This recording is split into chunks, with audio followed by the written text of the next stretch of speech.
This is a European standard modular kitchen. একটা modular kitchen হতে হলে যেটা হয় একটা ওপেন কিচেন, এখানে একটা ফুল ওপেন কাউন্টার টপ দেখতে পাচ্ছেন, এটা 2 লেয়ারে আমরা এখানে সার্ভ করার জন্য এবং ব্রেকফাস্টের জন্য এই ইউনিটটা করা হয়েছে। আমি যদি দেখাই, এটার ফ্রন্টে খুব সুন্দর আমরা ফ্লুটেড ইউজ করেছি এবং সেটা খুব সুন্দর লাইট ইফেক্ট করা হয়েছে। এখানে যদি আমি দেখাই, সিলিং থেকে আমরা 3টা সিলিং হ্যাং প্যান্ডেড দেওয়া হয়েছে এবং এই এরিয়াটা সার্ভিংয়ের জন্য করা হয়েছে। আর আমি যদি টপ লেয়ারটা দেখাই, এখানে 3 লেয়ারে করা হয়েছে, বাট টপ লেয়ারটা ফুল সেম অ্যালাইনমেন্টে আছে। সলিডের সাথে এখানে ল্যামিনেটসের সাথে আমরা এখানে প্রোফাইল কম্বিনেশন করেছি, ব্ল্যাক প্রোফাইল, এবং এই প্রোফাইলগুলোকে আমরা সেন্সর সিস্টেম করেছি। আর আমি যদি দেখাই এখানে যে হুডটা হচ্ছে আপনার, এটা একটা সেন্সর সিস্টেম অটোমেটেড হুড। এই যখন আমি এই বার্নারটাকে ওপেন করছি তখন হুডটা রিট্র্যাক্ট হয়ে চলে আসছে। আবার যদি আমি এই বার্নারটাকে অফ করে দেই, সেক্ষেত্রে এই হুডটা আবার অটো চলে যাবে, অটো রিট্র্যাক্ট হয়ে চলে যাবে।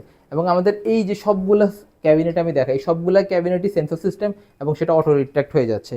এবং আমি যদি নিচের পার্টটা দেখাই, নিচের পার্টে আমরা যে ড্রয়ারগুলো করেছি, এই ড্রয়ারগুলো সবগুলাই সফট ক্লোজ, খুব সুন্দর করে চলে যাচ্ছে। এবং এই স্টোরেজগুলো যদি আমি বলি, স্টোরেজগুলোকে আমরা খুব সুন্দর হাইড্রোলিক সিস্টেম করে দিয়েছি।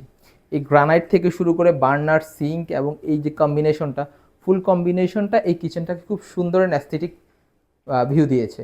আর এই সাইডটা যদি বলি, এটা হচ্ছে ফুল মডিউলার পার্ট। এখানে আমরা যে ফ্রিজটাকে ইন্টিগ্রেটেড করে দিয়েছি, এখানে ওভেনগুলোকে ইন্টিগ্রেশন করা হয়েছে। এখানে ওভেনগুলো ওনার সাইজ ছোট হওয়ায় উনি রেগুলার ওভেনগুলো রাখা হয়েছে, বাট যদি উনি ইন্টিগ্রেটেড ওভেন সিস্টেম ইউজ করে সেক্ষেত্রে এখানে ইন্টিগ্রেশন করে দেওয়া যাবে।